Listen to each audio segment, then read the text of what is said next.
Ya batu-batu begitu. Maaf, seperti mau ke kampung daripada ibu satu orang.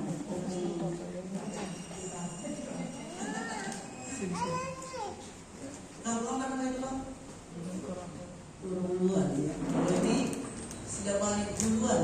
Jadi saya tidak tahu gimana gitu ya. Tapi saya bilang, waduh. Saya bilang sama supirnya, karena kami naik motor besar wisata. Saya bilang, amang supir, dipanggillah penumpang kita ini biar kita cepat pulang. Ini hari Sabtu. Kebetulan sudah mendung. Jangan-jangan nanti kena hujan kita di sini malam. Itu jalan tadi siang aja. Amang supir sudah takut. Saya bilang, iya juga sih. Tapi macam mana kita mau pulang, ini motor belum dibayar. Akhirnya saya katakan kepada yang tetangga daripada pesta itu, kebetulan terlihat dengan tunggang ya, bilang dulu sama gurunya itu biar bilang sama, dibisikkan sama maknya, dikasih uang motor ini biar kita cepat pulang. Langsung dia telepon, bilangkan sama mama uang motor bilang biar cepat dikasih. Langsung ditelepon ini supir, ambil uang. Tahu-tahu sewanya tinggal 2 orang lagi, dia datang-datang. Saya bilang udah yang 2 itu dioper ke motor yang 1 biar kita penuh pokoknya berangkat. Ini supir memang tanggung jawab. Dia bilang tidaklah Inang, siapa yang kenal mereka dijemput aja. Oh itu kan satu lorongan kalian kenari ampat. Saya bilang udah kamu yang jemput ibu itu. Benar dijemputnya. Tapi semua di motor sudah marah-marah karena sudah jam 7, gelap juga. Mulai jam tengah 6 kami sudah di bus sampai jam 7. Akhirnya dijemput. Sampai dijemput ini yang datang minta maaf. Akhirnya tengah 8 juga kami berangkat dari sana. Nyampe lah jam 10 di rumah. Saya bilang wah hujan begitu deras. Ini saya langsung telepon karena saya tahu masih latihan di gereja. Saya telepon Ella Sandra, Mama masih di gereja? Iya tapi udah selesai kami latihan. Ini belum hujan. Kok begitu jemput kami di samping Bapak Sirai. Iya. Baru letakin HP, bentar lagi hujannya udah mulai rintik-rintik. Langsung deras, langsung banjir sampai ke Perumnas. Waduh, telepon lagi lama, heran mak, ini HP udah lobet. Udah pokoknya dan kita telepon, pokoknya kita nunggu di sini. Tahu-tahu Hela ini sudah nunggu di sini. Bapak Ibu Saudara, luar biasa perjalanan kami karena kami percaya Tuhan yang selalu menyertai. Dan pada saat siang hari ini saya senantiasa ingin menyampaikan kebenaran Tuhan. Tadi malam saya situ mau tidur. Sebenarnya Bapak sudah nasihati saya Bapak bilang sebelum kamu pergi pesta hari Jumat kamu sudah ambil persiapan. Oh iya. Tahu mau tidur, tidak itu firman Tuhan yang sampaikan. Akhirnya saya bangun lagi, Tuhan ada apa ini Tuhan? Tubuh ini lelah, tapi roh ini minta pimpinan tuntunan Tuhan. Akhirnya saya balik firman Tuhan. Tuhan katakan, ini sampaikan kebenaran firman Tuhan. Saya bilang, amin Tuhan. Sebagai orang percaya, orang yang menuruti keinginan Tuhan, keinginan roh Tuhan, bukan keinginan kita sendiri. Itu harus kita bisa pegang. Sebagai orang percaya, sebagai anak Tuhan, khususnya mereka yang sudah mengikuti WCP hari Kamis yang lalu ya. Saya boleh memperhatikan ibu-ibu dan jemaat di tempat ini, wanita. Saya perhatikan, wah sekalipun terlambat, tapi saya boleh perhatikan.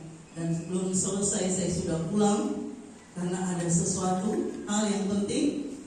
Sebenarnya tidak penting. Karena tidak penting, saya pikir penting sekali karena sudah di WA.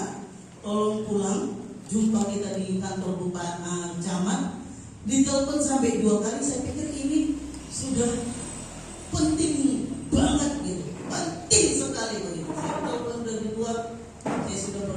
jalan, saya telepon bapak lagi di mana, ini mau jalan. Oke lah.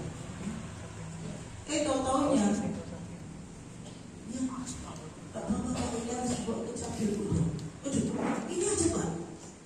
Waduh, saya belum selesai. Saya harus mimpin perjamuan kudus ini. Udah mama pergi aja. Suruh pergi lagi, saya bilang udah selesai mereka. Udah malu saya sudah permisi. Kadang Bapak Ibu Saudara, situasi keadaan membuat kita sepertinya tidak enak, tetapi di dalam Tuhan kita boleh merasakan bagaimana lewat tubuh, jiwa, roh kita Tuhan yang pimpin. Amin. Pimpinan Tuhan dalam hidup kita. Ini saya ambil dalam kitab Roma pasal 8. Kita boleh perhatikan ayat 11 sampai dengan ayat yang ke-17. Pimpinan Tuhan dalam kehidupan orang yang percaya. Roma 8 ayat 11 sampai ayat 17. Nanti kita sama-sama membaca kebenaran firman Tuhan ini dengan berbalas-balasan. Saya akan membacakan dari ayat 11, nanti Bapak Ibu ayat 12 sampai ayat yang ke-17 kita akan bersama-sama. Dan jika roh Dia yang telah membangkitkan Yesus dari antara orang mati diam di dalam kamu, maka Ia yang telah membangkitkan Kristus Yesus dari antara orang mati akan menghidupkan juga tubuhmu yang fana itu oleh rohnya yang diam di dalam kamu. Ayat 12.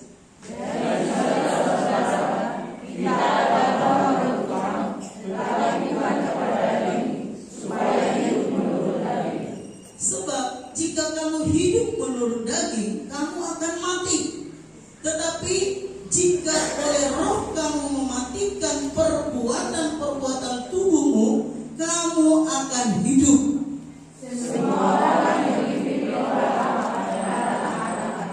Sebab kamu tidak menerima roh perbudakan yang membuat kamu menjadi takut lagi, tetapi kamu telah menerima roh yang menjadikan kamu anak Allah. Oleh roh itu kita berseru, ya Aba, ya Bapa.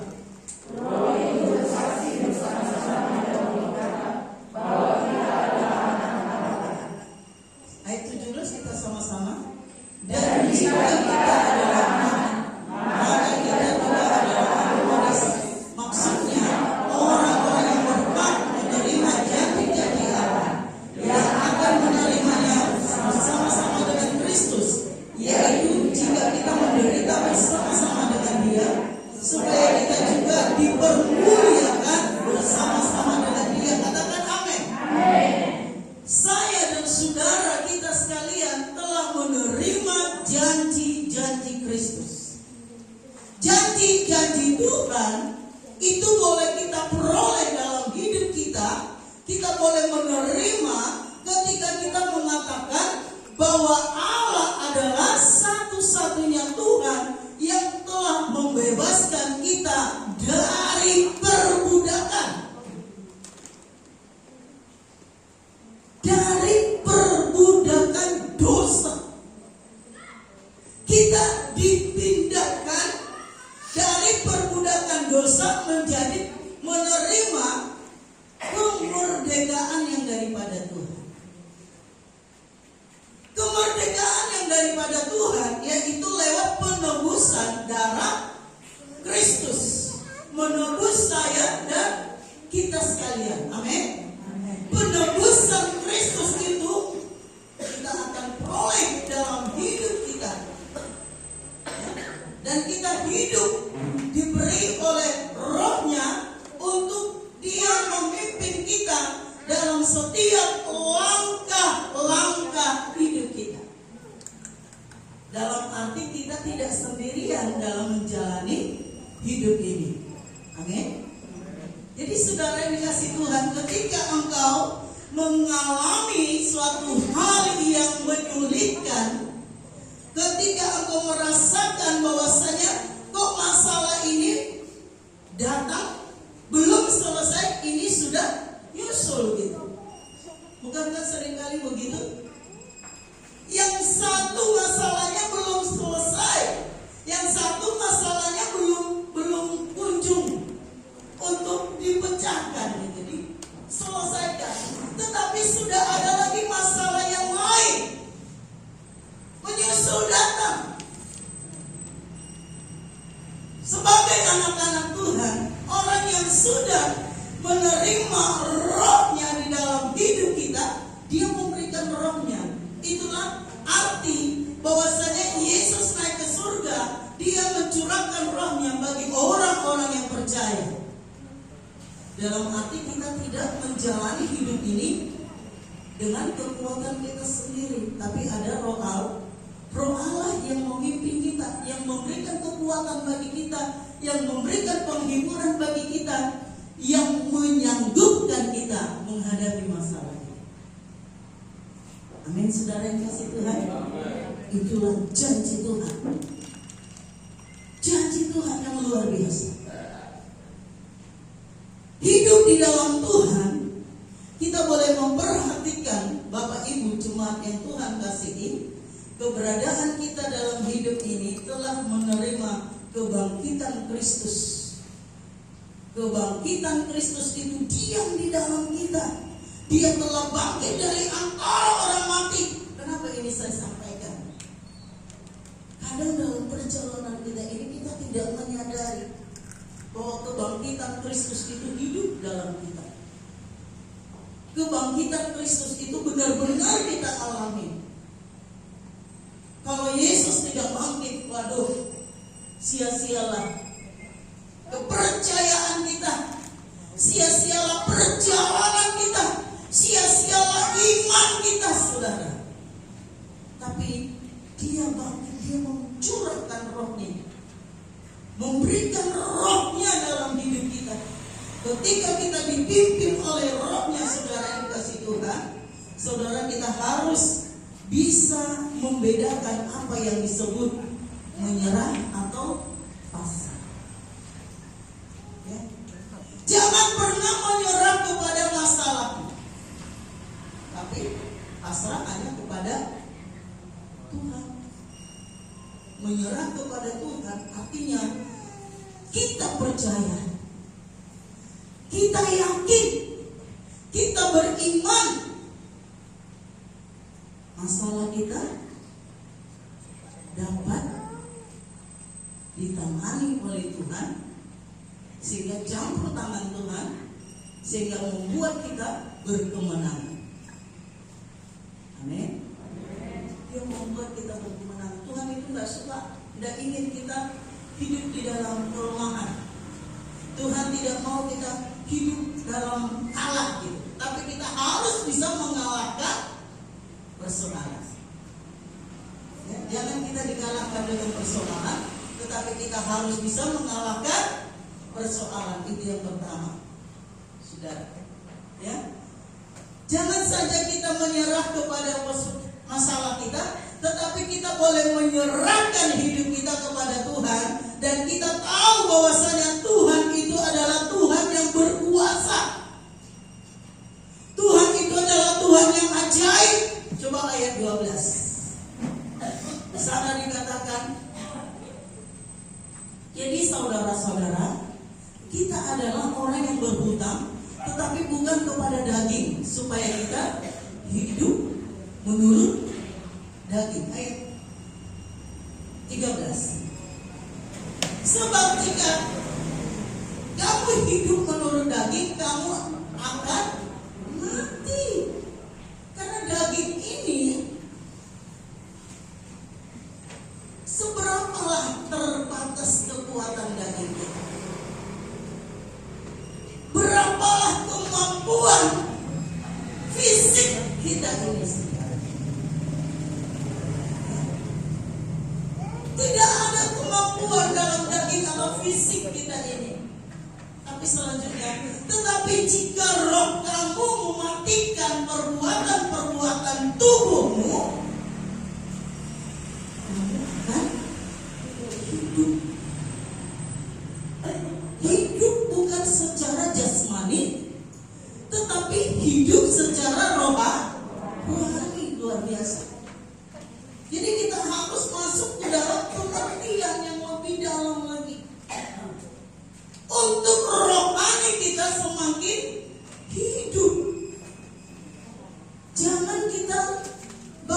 orang yang hidup tapi rohaninya mati. Tidak ada berarti Bapak Ibu. Tidak ada kemampuan, tidak ada kekuatan. Sedikit saja persoalan, aduh, kenapa? Karena rohaninya tidak hidup. Kemampuan daging yang dia andalkan, kemampuan daging yang dia senantiasa boleh dia hidup di dalam pribadinya. Tapi coba lihat di ayat yang ke-14. Ini kebenaran Tuhan untuk menuntun memimpin setiap kehidupan kita. Ketika kita boleh mengatakan bahwa Roh Allah memenuhi hidup kita, ayo sama-sama dua ya. Semua orang yang dipimpin Roh Allah adalah benar. Iya saudara. Ketika kita mampu untuk mematikan keinginan daging kita, kita mau dipenuhi dengan Roh Kudus, hidup dalam rohani, bukan hidup dalam kedagingan. Sehingga banyak orang berkata, sekalipun dia baru simak lubang, tetapi dia sebut anak Tuhan. Kenapa? Karena sudah mengalami perubahan. Orang yang mengalami perubahan, yaitu hidup di dalam Roh Tuhan, yang mau dipimpin oleh Roh Allah, dialah yang layak disebut sebagai anak Allah. Mari kita koreksi diri kita. Sudah layak atau disebut sebagai anak Allah? Kalau begitu kita tidak akan menerima perbuatan karena itu akan membawa kebinasaan. Perbuatan daging itu membawa kepada kebinasaan. Coba kita lihat di ayat yang ke-15. Ya. Ketika ada Roh Allah dalam hidup kita, kita tidak hidup di dalam kedagingan. Sebab kamu tidak menerima roh perbudakan yang membuat kamu menjadi takut lagi. Tetapi ini perlu kita garis bawahi. Kamu telah menerima roh yang menjadikan kamu menjadi anak Allah. Amin. Oleh roh itu kita berseru, ya Aba, ya Aba. Lewat roh yang dia berikan kepada kita, maka kita boleh menyatu dengan Bapa.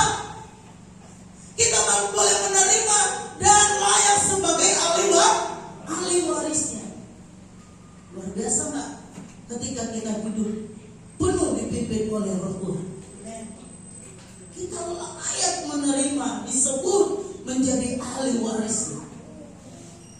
Saat ini kami sedang menamakan tanah peninggalan orang tua kami, mertua saya, kepada ahli waris. Siapa ahli warisnya? Termasuk Pak Gembala kan gitu kan.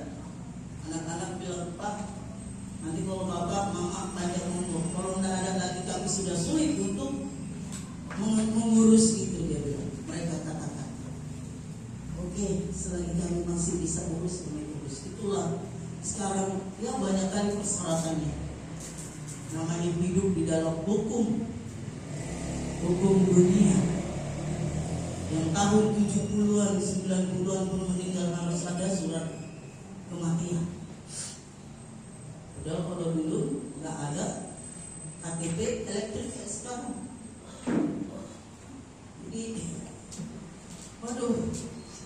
Tetapi itulah daging kan? Masih daging. Apalagi hidup di dalam roh. Hidup dalam pekerjaan atau dalam kerajaan Allah itu tidak segampang apa yang kita pikirkan. Tetapi kalau kita mau dipimpin oleh Roh, dipimpin oleh Tuhan, maka kita layak menerima ahli waris. Sehingga kita boleh berkata, ya Allah, ya Allah. Lewat iman yang ada pada kita. Amin. Sebabnya iman iman kita jangan menjadi iman bonjol, saudara. Iman kita boleh tetap panjatkan, teguhkan menjadi iman yang kuat. Ya, ayat 16 ayat 17 itu sebagai ahli waris yang berhak menerima janji-janji Tuhan. Coba ayat 17. Kita boleh layak menerima janji-janji Tuhan. Jika kita adalah anak, maka kita juga adalah ahli warisnya. Maksudnya orang-orang yang berhak menerima janji-janji Allah, katakan amin, yang akan menerimanya dengan Kristus, bersama-sama dengan Kristus, yaitu jika kita menderita bersama-sama dengan Dia, supaya kita juga dipermuliakan bersama-sama dengan Dia. Jadi kalau ada penderitaan gak usah takut, itu membawa kita untuk mengalami kemuliaan bersama dengan Dia, asal kita bertahan. Amin. Ya, asal kita bertahan. Saat-saat ini sudah mulai kita masuk dalam hal-hal kesulitan, kesukaran. Betul? Tapi masih ada saatnya kita boleh lebih lagi mendekatkan diri kepada Tuhan. Sebelum Tuhan mengambil rohnya dari dunia ini. Tapi ketika Tuhan nanti ambil rohnya dari dunia ini, tiada kemampuan kita, tiada kekuatan kita, kekuatan daginglah yang berkuasa. Gigi ganti gigi itu nanti, saudara. Tapi masih ada roh Allah di dunia ini, termasuk di dalam diri saya dan saudara. Roh Allah masih ada bagi kita. Ketika kita masuk dalam pengalaman penderitaan, jangan takut. Jangan takut. Itu membawa kita untuk kita juga dipermuliakan bersama-sama dengan Kristus. Katakan amin. Ya, saudaraku dikasih Tuhan, luar biasa. Kalau orang-orang sekarang banyak mengeluh, tapi saya katakan kepada jemaat Tuhan, jangan mengeluh kepada dunia ini, tapi serahkan hidupmu kepada Tuhan. Tuhan, tiada kekuatan kemampuanku selain aku minta kekuatan daripada Tuhan. Pimpin aku Tuhan. Biarlah rohmu yang memimpin setiap perjalanan hidupku. Kalau Tuhan yang memimpin perjalanan hidup kita, maka kita tidak akan perlu takut lagi. Amin. Kita tidak akan perlu takut lagi, karena roh itu akan bersaksi tentang kita. Coba ayat 8 ayat 16. Ya, sudah. Roh itu bersaksi bersama-sama dengan roh kita bahwa kita adalah anak-anak. Benar? Amin. Beri kemuliaan bagi Tuhan. Ketika kita menjadi anak-anak Allah, apa yang perlu kita takutkan? Biar orang berkata ini dan itu, asal kita dengan Tuhan, hubungan kita dengan Tuhan jangan pernah putus. Hubungan kita dengan Tuhan itu boleh tetap kuat dan menyatu bersama dengan Tuhan. Dan kita boleh kuat. Dan jika kita, ayat 17 ini luar biasa, dan jika kita adalah anak, maka kita juga adalah ahli waris. Maksudnya orang-orang yang berhak menerima janji-janji Allah, yang menerima dengan bersama-sama dengan Kristus itu saudara yang kasih Tuhan.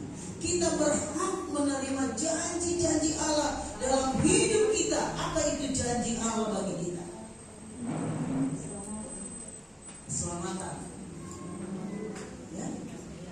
Keselamatan. Bagaimana kita dapat menerima janji keselamatan itu kalau kita tidak menjadi pelaku firman Tuhan? Jangan harap. Saya mau berkata kepada jemaat Tuhan, jangan kita hanya sebagai orang yang rajin di gereja, tetapi tidak melakukan firman Tuhan. Jangan harap kita boleh menerima janji-janji, terlebih janji keselamatan.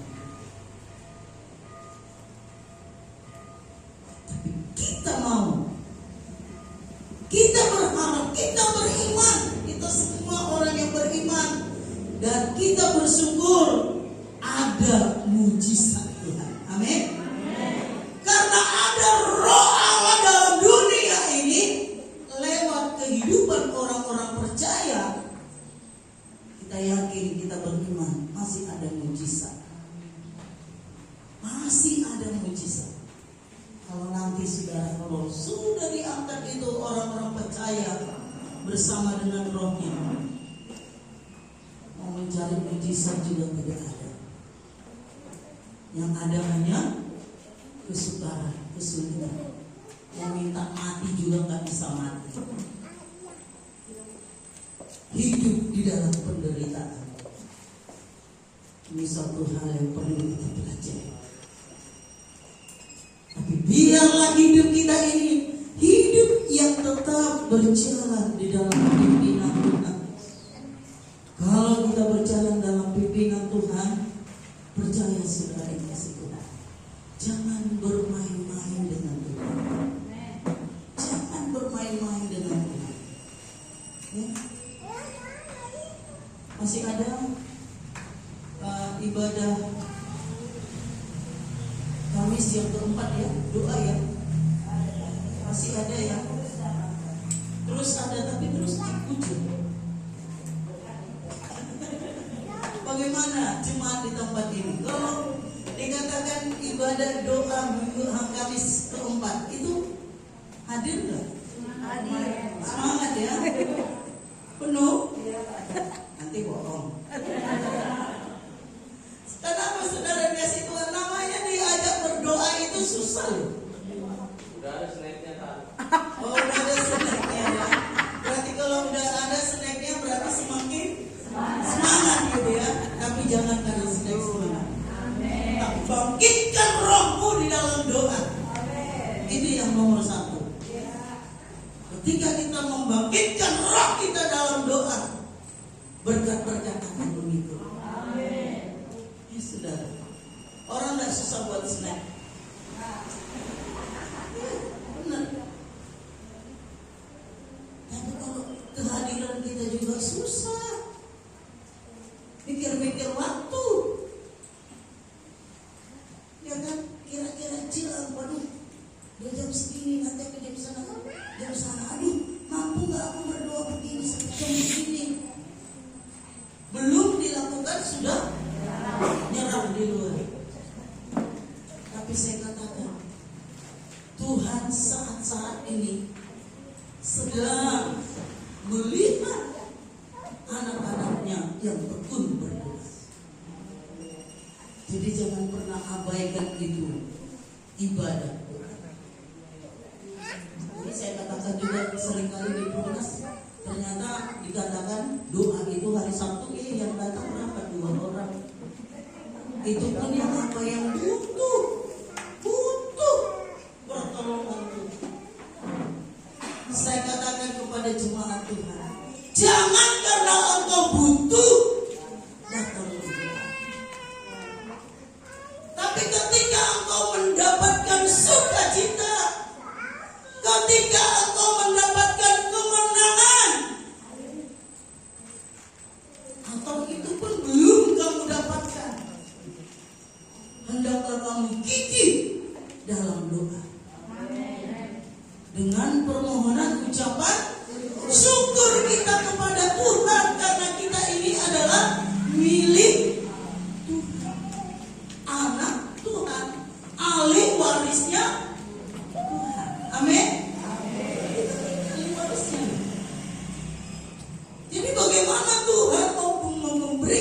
kita, sementara hubungan kita dengan Tuhan itu sangat jauh ada. Tapi Tuhan inginkan hubungan kita itu semakin dekat, semakin dekat. Sekalipun engkau belum mendapatkan jawaban lewat doamu, jangan pernah engkau menjauh dari hadapan Tuhan. Tetapi saudara yang kasih Tuhan, kau boleh berkata, kalau bulan ini Tuhan belum jawab, aku tetap beriman dengan syukur kepada Tuhan, karena Dia tidak pernah gagal untuk memberkati aku. Di sana engkau makin dibangkitkan, semakin dibangkitkan. Persekutuanmu dengan Tuhan tidak hanya di gereja saja, tapi di rumah ada waktu kamu boleh rindu kepada Tuhan. Ada ujian mengatakan, hatiku rindu melayani. Bukan saja waktu dingin baru kita melayani, tapi bersekutu dengan Tuhan itu pelayanan yang luar biasa. Ketika sama keluargamu, suamimu, anak-anakmu tidur, mampukah kamu berdoa? Ini sering dulu saya jalan, saya lihat suami saya tidur, anak-anak saya tidur, saya berdoa. Saya berdoa dengan tidak bersuara, tapi saya duduk, tutup mata dan merenungkan kebaikan-kebaikan Tuhan. Dan kita boleh berbicara hati dengan hati Tuhan, bahwasanya aku bersyukur buat kebaikan. Kita boleh mengingat kebaikan-kebaikan dengan tidak berkata-kata, Tuhan aku butuh ini, Tuhan aku perlu ini. Lewat rohmu bersekutu dengan Tuhan, di sana engkau mengizinkan Tuhan sedang bekerja. Tuhan melihat hatimu yang begitu dalam. Bagaimana persekutuan itu dengan Tuhan? Karena sekarang ini banyak anak-anak Tuhan yang disebut anak Tuhan, ibadah, tapi belum tentu hatinya melekat kepada Tuhan.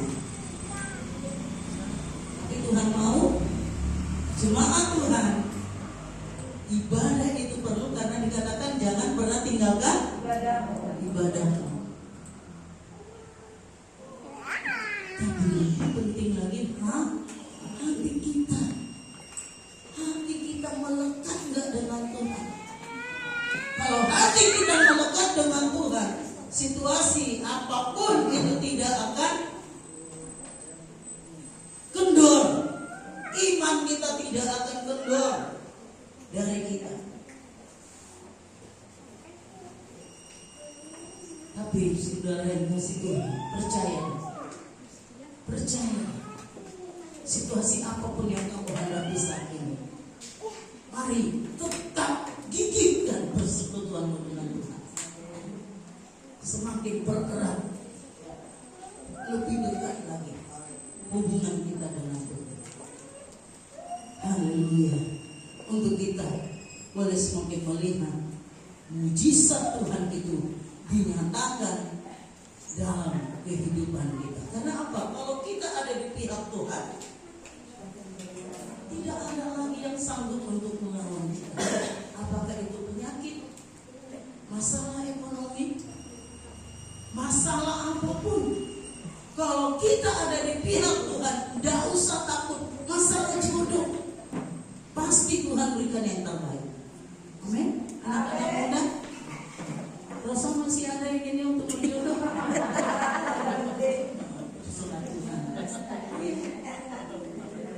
Pasrah kepada Tuhan.